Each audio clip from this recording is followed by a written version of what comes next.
Hello नमस्कार मेरे प्यारे साथियों, स्वागत है आप सभी लोगों का आज की इस वीडियो में। आज के वीडियो में लेकर आया हूँ बीएससी एग्रीकल्चर 6th सेमेस्टर में जो सब्जेक्ट आ जाता है इंट्रोडक्शन टू फॉरेस्ट्री या इंट्रोडक्टरी टू फॉरेस्ट्री का। तो इससे पहले भी मैं कई वीडियोस डाल चुका हूँ। यदि आप लोगों को नहीं मिली है तो डिस्क्रिप्शन में आप लोगों को प्लेलिस्ट की लिंक मिल जाएगी, वहाँ से आप लोग जा कर के सभी वीडियोज़ देख सकते हैं। और आज का जो टॉपिक है हमारा वो है क्राउन क्लासिफिकेशन का। किसका है? क्राउन क्लासिफिकेशन का है।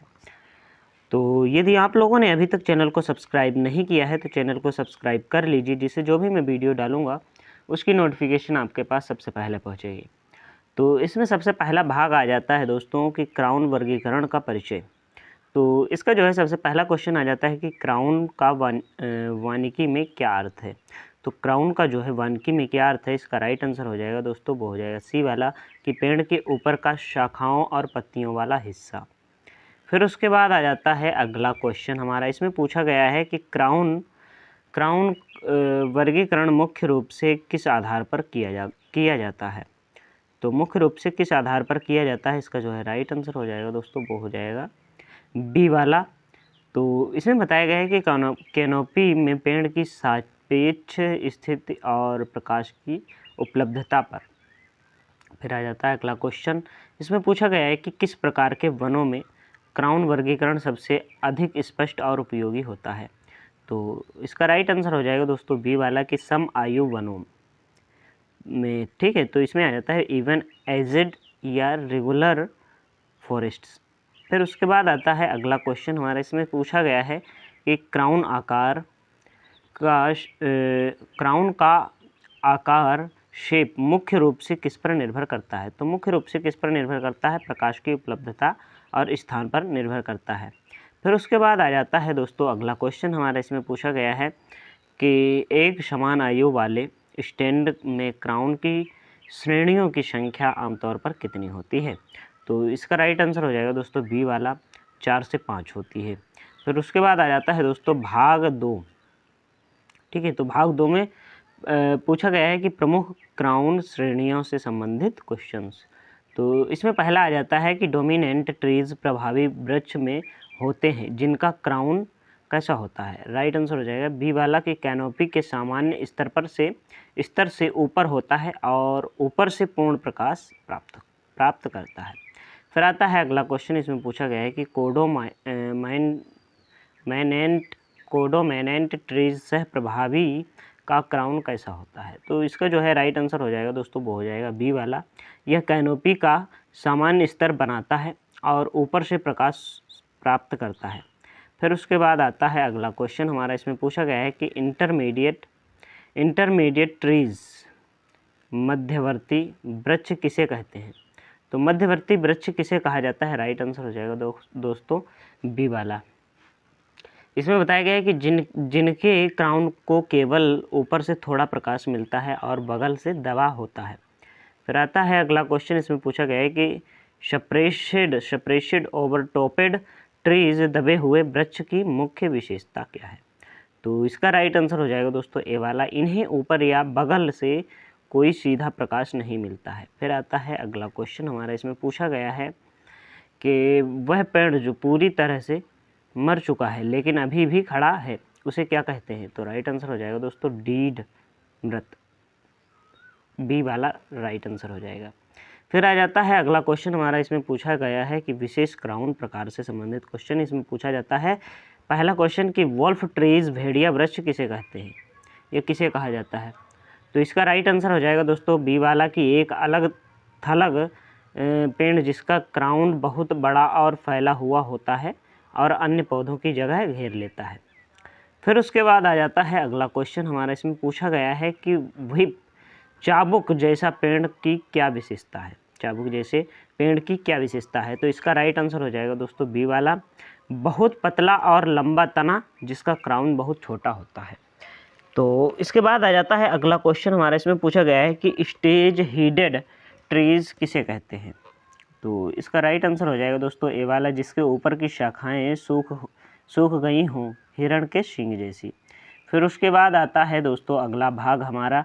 इसमें पूछा गया है कि प्रबंधन और अनुप्रयोग से संबंधित क्वेश्चंस।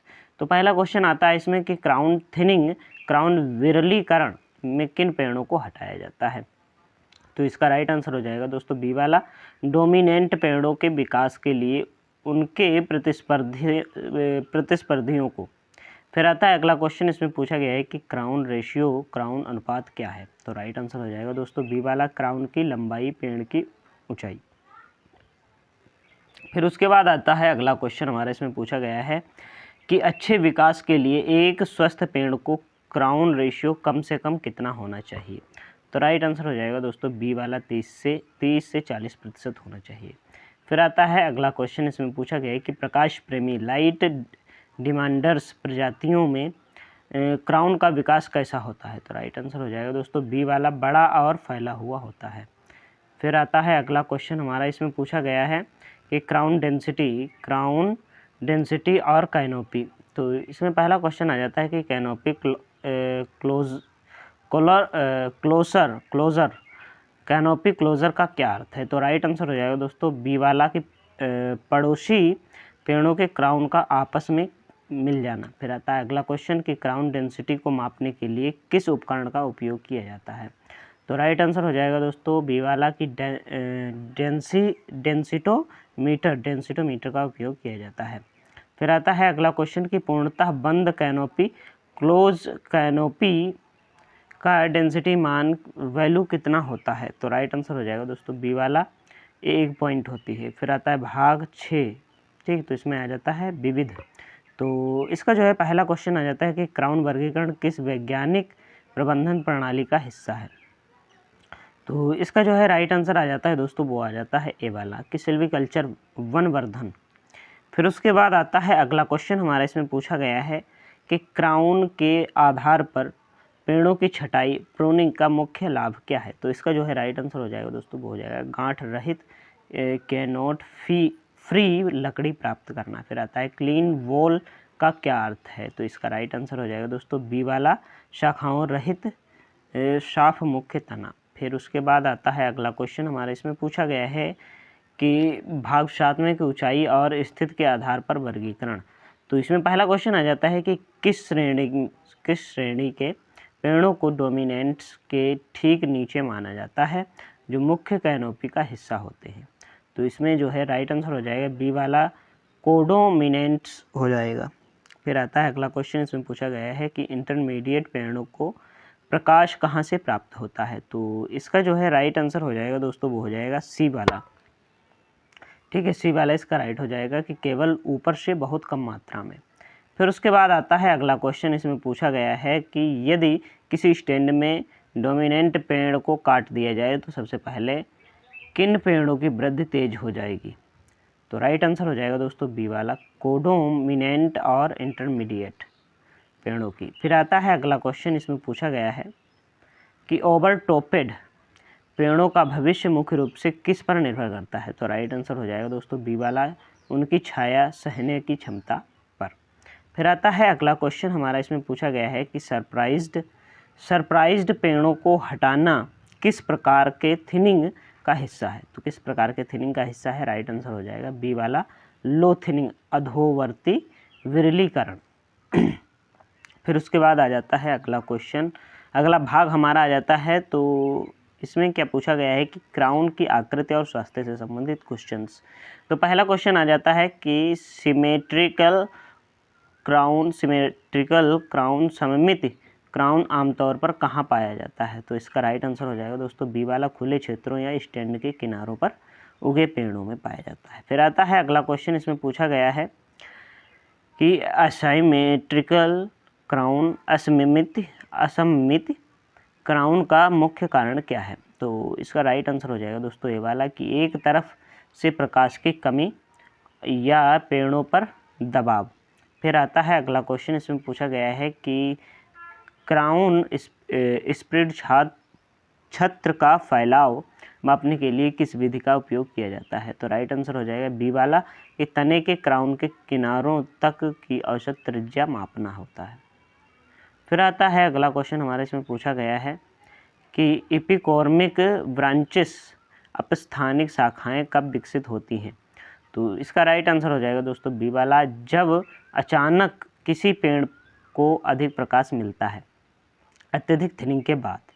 फिर उसके बाद आता है अगला क्वेश्चन हमारा, इसमें पूछा गया है कि क्राउन स्कोर्च क्राउन झुलसना मुख्य रूप से किसके कारण होता है। तो राइट आंसर हो जाएगा दोस्तों बी वाला, वनाग्नि फॉरेस्ट फायर की गर्मी से। फिर आता है अगला भाग हमारा, इसमें पूछा गया है विरलीकरण और क्राउन प्रबंधन से संबंधित क्वेश्चन। पहला क्वेश्चन आ जाता है कि फ्री थिनिंग में मुख्य ध्यान किस पर दिया जाता है। तो मुख्य ध्यान किस पर दिया जाता है, बी वाला राइट हो जाएगा, एलाइट या फ्यूचर पेड़ों के क्राउन को जगह देने पर। फिर उसके बाद आता है अगला क्वेश्चन हमारा, इसमें पूछा गया है कि क्राउन का घनत्व तो कम होने से ज़मीन पर क्या प्रभाव पड़ता है। तो इसका राइट आंसर हो जाएगा बी वाला, ज़मीन पर प्रकाश बढ़ता है और पुनरुत्पादन में मदद मिलती है। फिर उसके बाद आ जाता है अगला क्वेश्चन हमारा, इसमें पूछा गया है कि क्राउन सरफेस एरिया का सीधा संबंध किससे है। तो इसका जो है राइट आंसर हो जाएगा दोस्तों ए वाला हो जाएगा, प्रकाश संश्लेषण की दर से है। फिर उसके बाद आता है अगला क्वेश्चन हमारा, इसमें पूछा गया है कि कैनोपी लेयरिंग, कैनोपी स्तरीकरण सबसे जटिल किस वन में होता है। तो राइट आंसर हो जाएगा दोस्तों ए वाला, उष्णकटिबंधीय वर्षा वन में। फिर उसके बाद आता है अगला क्वेश्चन हमारा, इसमें पूछा गया है, अगला भाग आता है, इसमें पूछा गया है कि व्यवहारिक और तकनीकी प्रश्न से संबंधित क्वेश्चंस, ऑब्जेक्टिव क्वेश्चंस। तो इसमें पहला क्वेश्चन आता है कि क्राउन क्लासिफिकेशन का मुख्य रूप से किस दस्तावेज में किया जाता है। तो राइट आंसर हो जाएगा ये वाला, वर्क प्लान कार्य योजना में किया जाता है। फिर आता है अगला क्वेश्चन हमारा, इसमें पूछा गया है कि एडवांसमेंट ऑफ क्राउन का क्या अर्थ है। तो राइट आंसर हो जाएगा दोस्तों बी वाला, ऊर्ध्वाधर और पार्श्व वृद्धि। फिर उसके बाद आता है अगला क्वेश्चन, इसमें पूछा गया है कि क्राउन कंपटीशन फैक्टर CCF क्या मापने के काम आता है। तो राइट आंसर इसका दोस्तों हो जाएगा, वो हो जाएगा बी वाला, ठीक है, स्टैंड में पेड़ों के बीच की प्रतिस्पर्धा पर स्तर। फिर आता है अगला क्वेश्चन हमारा, इसमें पूछा गया है कि व्हिप पेड़ों को थिनिंग के दौरान क्यों हटा दिया जाता है। तो राइट आंसर हो जाएगा दोस्तों बी वाला, कि क्योंकि हवा चलने पर वे पड़ोसी डोमिनेंट पेड़ों के क्राउन को नुकसान पहुंचाते हैं। फिर उसके बाद आ जाता है दोस्तों अगला क्वेश्चन हमारा, इसमें पूछा गया है कि अंडर स्टोरी किसे कहते हैं। तो राइट आंसर हो जाएगा बी वाला, कि मुख्य कैनोपी के नीचे उगने वाली वनस्पति और छोटे पेड़ को कहा जाता है। फिर उसके बाद आ जाता है दोस्तों quick revision crown classes summary. तो डोमिनेंट राजा सबसे ऊंचा पूरा प्रकाश, और कोडोमिनेंट होता है सेनापति मुख्य कैनोपी स्तर ऊपर से प्रकाश। इंटरमीडिएट वह होता है सैनिक दबा हुआ ऊपर से बहुत कम प्रकाश। सेपरेटेड सेवक पूरी तरह छाया में। वॉल्फ ट्री स्वार्थी अकेला बहुत जगह घेरने वाला, ठीक है। फिर उसके बाद आ जाता है आर्टिफिशियल रीजनरेशन कृत्रिम पुनरुत्पादन। तो इसमें जो है इसकी परिभाषा आ जाती है कि मानवीय हस्तक्षेप बीज बोकर या पौधे लगाकर द्वारा वनों की स्थापना करना, और मुख्य उद्देश्य इसका है कि वांछित प्रजातियों का तेजी से विकास, विदेशी एक्सोटिक प्रजातियों का परिचय और आनुवंशिक सुधार। फिर आता है सोविंग वर्सेस प्लांटिंग। सोविंग में आ जाता है कि सीधे क्षेत्र में बीज डालना सस्ता लेकिन जोखिम अधिक होता है इससे, और भारी बीजों में जैसे ओक अखरोट के लिए उपयुक्त है। प्लांटिंग में आ जाता है कि नर्सरी में तैयार पौधों को लगाना महंगा लेकिन सफलता की दर अधिक। फिर आता है महत्वपूर्ण तकनीकें, तो इसमें आ जाता है स्टंप प्लांटिंग में जड़ का बताया गया है, ठीक है। तो 20-25 सेंटीमीटर, 20 से 25 सेंटीमीटर, और तना 2 से 3 सेंटीमीटर का मिश्रण सागौन टीक के लिए प्रसिद्ध है। फिर आता है हार्डनिंग ऑफ, तो इसमें आ जाता है कि नर्सरी के पौधों को बाहरी कठिन वातावरण के लिए तैयार करना। फिर आता है कैजुअलिटी रिप्लेसमेंट वीटिंग अप, तो इसमें बताया गया है कि मरे हुए पौधों की जगह नए पौधे लगाना। स्पेसिंग मतलब दूरी 1 हेक्टेयर में 2 मीटर टाइम्स इंटू 2 मीटर की दूरी पर 2500 पौधे लगाना। जैसे कि इससे पहले की वीडियो में हमने बताया था 10,000 बटे 2 गुणे 2, ठीक है, 2 दूनी 4 हो जाएगा, ठीक है, और 4 से 10,000 को काट दिया जाएगा, ठीक है, तो आ जाएगा 2500। फिर आ जाता है अगला क्वेश्चन हमारा, ठीक है, इसमें बताया गया है क्राउन क्लासिफिकेशन, छत्र वर्गीकरण के बारे में। तो इसमें सबसे पहले आ जाता है कि यह वर्गीकरण मुख्य रूप से कैनोपी में पेड़ की स्थिति और उसे मिलने वाले प्रकाश पर आधारित है। फिर आ जाता है मुख्य श्रेणियाँ। तो इसमें मुख्य श्रेणियाँ कौन सी हैं देख लेते हैं। तो सबसे पहला आ जाता है डोमिनेंट, प्रभावी, ठीक है। तो प्रभावी में आ जाता है कि सबसे ऊंचे पेड़ जिन्हें ऊपर और बगल से पूरा प्रकाश मिलता है। फिर आ जाता है कोडोमिनेंट, सह प्रभावी, मुख्य कैनोपी का स्तर बनाने वाले पेड़ जिन्हें ऊपर से प्रकाश मिलता है लेकिन बगल से कम। फिर आता है इंटरमीडिएट, मध्यवर्ती, थोड़े दबे हुए पेड़ जिन्हें केवल ऊपर से थोड़ा प्रकाश मिलता है। फिर आ जाता है सेपरेटेड, दबे हुए। तो इसमें बताया गया है कि पूरी तरह से अन्य पेड़ों की छाया में रहने वाले पेड़। फिर आता है डीड, मृत, सूखे हुए खड़े पेड़। फिर आता है अगला पॉइंट हमारा, इसमें विशेष शब्दावली में बताया गया है कि वॉल्फ ट्री, एक फैला हुआ पेड़ जो बहुत जगह घेरता है और अन्य छोटे पेड़ों को बढ़ने नहीं देता। फिर आता है विप, इसमें बताया गया है कि पतला, लंबा और लचीला पेड़ जो हवा में हिलकर पड़ोसी पेड़ों के क्राउन को नुकसान पहुंचाता है। फिर आता है स्टेज हेडेड, वह पेड़ जिसकी ऊपरी शाखाएं हिरण के सींग की तरह सूख गई हों। फिर आता है अगला कि क्राउन रेशियो, इसमें आ जाता है, इसमें बताया गया है कि क्राउन की लंबाई और पेड़ की कुल ऊंचाई का अनुपात स्वस्थ और पेड़ के लिए 30% से 40% होना चाहिए। फिर आता है अगला पॉइंट कि याद रखने योग्य महत्वपूर्ण बातें। तो इसमें क्या है, अस्थायी नर्सरी, इसमें आ जाता है कि हमेशा रोपण स्थल के पास बनाई जाती है ताकि परिवहन खर्च कम हो। फिर आ जाता है मल्चिंग, मल्चिंग में बताया गया है कि नमी बचाने के लिए बेड को घास फूस से ढकना। फिर आता है प्रिंकिंग आउट, इसमें आ जाता है कि नर्सरी में पौधों को एक बेड से दूसरे बेड में जगह देने के लिए ले जाना। फिर आता है लाइट डिमांडर्स, इसमें आ जाता है कि इन पेड़ों को बड़े और खुले क्राउन की आवश्यकता होती है। तो आप सभी लोगों को ये वीडियो कैसा लगा है कमेंट बॉक्स में ज़रूर बताइए, और अभी तक ये चैनल को सब्सक्राइब नहीं किया है तो चैनल को सब्सक्राइब कर लीजिए, जिससे जो भी मैं वीडियो डालूंगा उसकी नोटिफिकेशन आपके पास सबसे पहले पहुंचेगी। और अभी तक आप लोगों ने यदि टेलीग्राम चैनल को ज्वाइन नहीं किया है तो टेलीग्राम चैनल को ज्वाइन कर लीजिए, जिससे जो भी मैं PDF डालूंगा उसकी नोटिफिकेशन आपके पास पहले पहुँचेगी और आपको समय से जो है सभी नोटिफिकेशंस मिलती रहेंगी। तो मिलते हैं किसी नेक्स्ट वीडियो में, तब तक के लिए जय हिंद, जय भारत, राम राम।